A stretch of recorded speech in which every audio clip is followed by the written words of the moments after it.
ಗೃಹಲಕ್ಷ್ಮಿ ಯೋಜನೆಯ ಮತ್ತೊಂದು ಅಪ್ಡೇಟ್‌ಗೆ ಎಲ್ಲರಿಗೂ ಸ್ವಾಗತ. ನಾನು ನಿಮ್ಮ ಪ್ರೀತಿಯ ಶಿವು. ಇವತ್ತಿನ ಒಂದು ವಿಡಿಯೋದಲ್ಲಿ ಗೃಹಲಕ್ಷ್ಮಿ ಯೋಜನೆಯ ಪೆಂಡಿಂಗ್ ಅಮೌಂಟ್‌ಗೆ ಸಂಬಂಧಪಟ್ಟಂತೆ ಈಗ ಒಂದು ಇಂಪಾರ್ಟೆಂಟ್ ಇನ್ಫಾರ್ಮೇಷನ್ ಆದ್ರೇ ಬಂದಿದೆ. ಸೊ ಬನ್ನಿ ಅದರ ಬಗ್ಗೆ ನಾವು ಈ ವಿಡಿಯೋದಲ್ಲಿ ಮಾಹಿತಿಯನ್ನು ತಿಳ್ಕೊತಾ ಹೋಗೋಣ. ವಿಡಿಯೋವನ್ನು ಸ್ಟಾರ್ಟ್ ಮಾಡ್ತೀನಿ. ಅದಕ್ಕಿಂತ ಮೊದಲು ನೀವಿನ್ನೂ ನಮ್ಮ ಚಾನೆಲ್ಗೆ ಸಬ್ಸ್ಕ್ರೈಬ್ ಮಾಡದೇ ಇದ್ದರೆ ಈ ಕೂಡಲೇ ಚಾನೆಲ್ಗೆ ಸಬ್ಸ್ಕ್ರೈಬ್ ಮಾಡ್ಕೊಳ್ಳಿ ಮತ್ತು ಲೈಕ್ ಮಾಡಿ. ಸೊ ಈಗ ನಾವು ಇನ್ಫಾರ್ಮೇಷನನ್ನು ತಿಳ್ಕೊತಾ ಹೋಗೋಣ.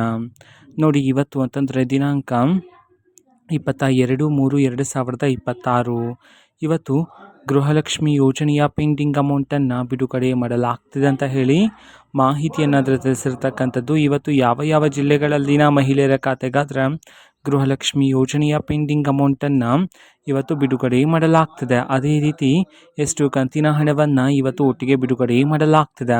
ಈ ಒಂದು ಮಾಹಿತಿಯನ್ನು ನಾವು ತಿಳ್ಕೊಳೋದಾದರೆ, ಇವತ್ತು ನಿಮ್ಗೆ ಇನ್ನೂ ಸಹ ಗೃಹಲಕ್ಷ್ಮಿ ಯೋಜನೆಯ 3 ಕಂತಿನ ಹಣ ಬಂದಿಲ್ಲ ಅಂತಂದರೆ ಒಟ್ಟಿಗೆ 6,000 ರೂಪಾಯಿ ಹಣವನ್ನು ಬಿಡುಗಡೆ ಮಾಡೋದಕ್ಕೆ ಸಂಬಂಧಪಟ್ಟಂತೆ ಇನ್ಫಾರ್ಮೇಷನನ್ನು ತಿಳಿಸಿರ್ತಕ್ಕಂಥದ್ದು. ಅದೇ ರೀತಿ ಯಾವ ಜಿಲ್ಲೆಗಳಲ್ಲಿನ ಮಹಿಳೆಯರ ಖಾತೆಗಾದರೆ ಇವತ್ತು ಗೃಹಲಕ್ಷ್ಮಿ ಯೋಜನೆಯ ಪೆಂಡಿಂಗ್ ಅಮೌಂಟನ್ನು ಇವತ್ತು ಬಿಡುಗಡೆ ಮಾಡಲಾಗ್ತಿದೆ. ಈ ಒಂದು ಮಾಹಿತಿಯನ್ನು ತಿಳ್ಕೊಳೋದಾದರೆ, ಇವತ್ತು ಕರ್ನಾಟಕದಲ್ಲಿರ್ತಕ್ಕಂತಹ 31 ಜಿಲ್ಲೆಗಳಲ್ಲಿನ ಮಹಿಳೆಯರಲ್ಲಿ ಯಾರಾದರೂ ಮಹಿಳೆಯರ ಖಾತೆಗೆ ಇನ್ನೂ ಸಹ ಗೃಹಲಕ್ಷ್ಮಿ ಯೋಜನೆಯ ಪೆಂಡಿಂಗ್ ಅಮೌಂಟ್ ಬಂದಿಲ್ಲ ಅಂತಂದರೆ ಸೊ ಅವರಿಗೆ ಇವತ್ತು ಸರ್ಕಾರದ ಕಡೆಯಿಂದ ಗೃಹಲಕ್ಷ್ಮಿ ಯೋಜನೆಯ ಪೆಂಡಿಂಗ್ ಅಮೌಂಟನ್ನು ಬಿಡುಗಡೆ ಮಾಡೋದಕ್ಕೆ ಸಂಬಂಧಪಟ್ಟಂತೆ ಈಗ ಮಾಹಿತಿಯನ್ನು ತಿಳಿಸಿರ್ತಕ್ಕಂಥದ್ದು.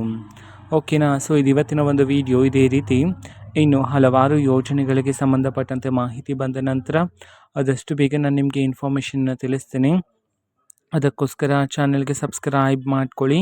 ಮತ್ತೀಗ ನಾವು ಫೇಸ್ಬುಕ್ಕಲ್ಲೂ ಸಹ ಈಗ ವಿಡಿಯೋಸ್ಗಳನ್ನು ಅಪ್ಲೋಡ್ ಮಾಡ್ತಿದ್ದೀವಿ. ಫೇಸ್ಬುಕ್ ಚಾನೆಲ್ ಲಿಂಕನ್ನು ಡಿಸ್ಕ್ರಿಪ್ಷನ್ ಬಾಕ್ಸಲ್ಲಿ ಕೊಟ್ಟಿರ್ತೇನೆ. ಕ್ಲಿಕ್ ಮಾಡಿಬಿಟ್ಟು ಫಾಲೋ ಮಾಡಿ. ಓಕೆನಾ. So thank you. ಬಾಯ್.